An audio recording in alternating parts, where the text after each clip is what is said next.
Salut tout le monde, on se retrouve pour une nouvelle vidéo. Je vous avais promis cette vidéo cet hiver quand je pêchais les obstacles, je vous disais je pêchais en mode 4x4 etc.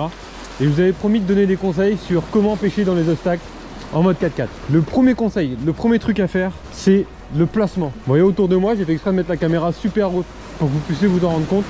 Je pourrais très bien pêcher de là, je pourrais très bien pêcher de là, je pourrais très bien pêcher là. Le problème c'est que plus je vais être bas et au ras par rapport au niveau de l'eau, plus l'angle fera en sorte que j'ai plus de chances de m'accrocher et de perdre mon leurre dans les obstacles. Donc plus je vais prendre de la hauteur, plus mon angle va être incurvé et du coup j'aurai plus de chances de passer par-dessus les obstacles tout doucement. Ça c'est le premier conseil, choisissez l'endroit le plus haut sur votre spot.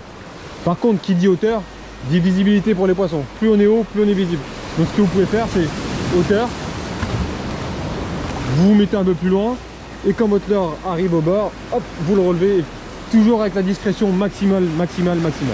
Deuxième petit conseil, c'est, avant de pêcher, hein, c'est vraiment important, c'est la forme de la tête plombée. Vous m'avez vu souvent pêcher en mode 4x4 avec le célèbre et mythique Black Minnow, tout simplement car il y a une gamme avec les TP short. Donc les TP short, elles sont un peu arrondies en dessous. Moins la tête va être pointue, moins elle aura la chance de se planter dans une cavité. Beaucoup de gens pensent qu'on perd beaucoup de leurre avec l'hameçon qui ressort, mais principalement c'est avec la tête plombée pointue. Plus elle va être pointue, plus la descente va être droite et plus elle a de chance de se mettre dans une cavité, le fleurot qui se coince dans la faille et c'est fini. Deuxième petit avantage de mon pêcher en texan dans les moments comme ça, c'est qu'on va pêcher tout ce qui est algues, rochers, etc. Donc souvent il y a des algues en suspension, souvent il y a des laminaires qui sont accrochés au rocher. Donc le texan va permettre de pêcher plus proprement, plus délicatement et passer plus naturellement dans tous ces obstacles. Chez Fish, il y a les TP shallow qui sont faites pour ça. Il y a les TP short et les TP search un peu, mais je préfère les utiliser sur du sable qui présente le leurre en hauteur. Chez Ultimate Fishing, j'utilise quand je pêche comme ça la VJ36. Donc après ça dépend de vos spots, 5, 7, 11, 14 grammes et ainsi de suite. Donc maintenant on va pratiquer. Je vais lancer avec vous et je vais vous montrer les astuces en situation de pêche pour éviter de perdre un maximum de leurre. Je vous dis pas que vous n'allez pas en perdre, bien évidemment, ça c'est inévitable. Surtout quand on ne connaît pas ces secteurs, quand on ne connaît pas ces zones, on est obligé d'en perdre. C'est comme ça, c'est un peu notre sondeur, hein, mine de rien, on pollue la mer, on perd du matos, mais ça fait partie du jeu et parfois si on ne prend pas de risque à la pêche, c'est capot. Donc c'est parti. Donc ce que je fais, le premier conseil, c'est tout simple. Je lance le plus loin possible ou dans la zone que je veux pêcher. Et là je ne ferme pas le pick-up. Vous savez pourquoi je ferme pas le pick-up? Regardez, là je suis posé sur un rocher. Si je ferme le pick-up, je vais directement donner une inclinaison à la descente dans mon leurre. Si je ferme pas le pick-up, il va se poser plus droit, donc moins de chances qu'il se mette dans une faille avec l'angle de la bordure. Vous comprenez? Donc maintenant j'ai pris contact avec le fond, voilà, je suis sur un rocher. Hop. Deuxième conseil, qui est ultra important, ouais, je suis encore sur un rocher. Pas d'animation brusque. L'animation brusque va rentrer votre leurre dans une faille, dans une cavité, dans un trou.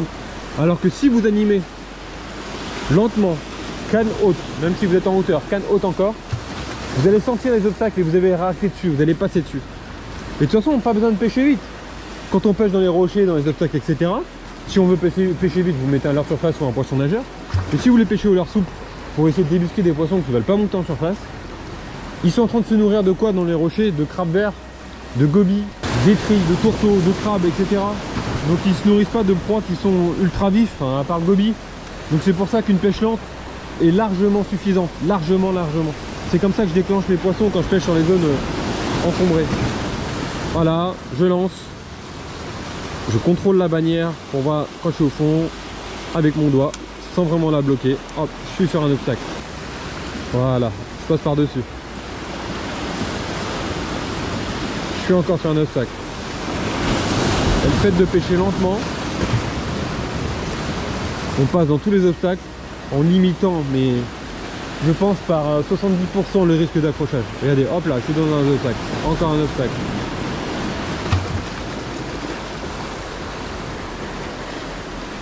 Dernier conseil, et pareil, bah après ça c'est l'expérience aussi qui vous le fera,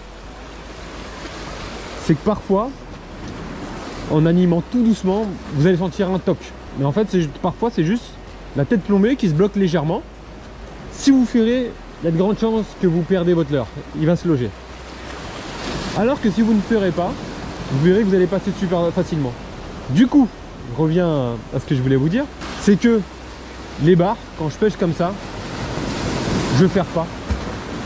Il se prend, je prends tension, je lève la canne et il y a un ferrage qui se fait naturellement. Vous verrez les touches, ça arrive, mais elles sont rarement violentes. C'est des touches où le poisson vient, le leurre vient doucement, il saisit, hop, vous sentez un poids, ça commence à partir, vous prenez tension et le poisson est généralement bien ferré, bien piqué et il n'y a pas de décroché en général. Donc voilà, vidéo assez courte, vidéo qui me tenait à cœur de vous faire. Je suis désolé de l'avoir mis autant de temps à la faire. Je vous avais promis de la faire assez rapidement en début de saison.